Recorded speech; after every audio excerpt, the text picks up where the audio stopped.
Well, I didn't need those memos to know that it was wrong for us to intervene in Libya. So this was one liberal Democrat who said the intervention was wrong.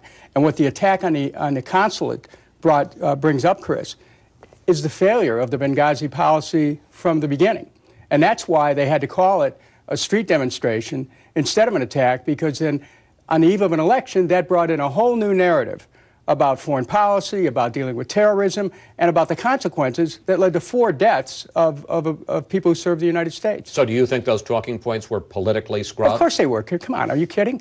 You know, this is one of those things that you have to realize. We're in the circumference of an election. And when you get on the eve of an election, everything becomes political. Unfortunately, Americans died. And people who believe in America, who put their lives on the line, they weren't provided with protection, they weren't provided with a response.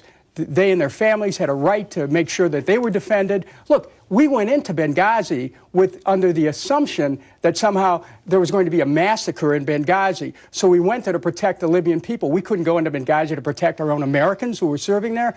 I'm offended by this, and there has to be real answers to the questions that are being raised.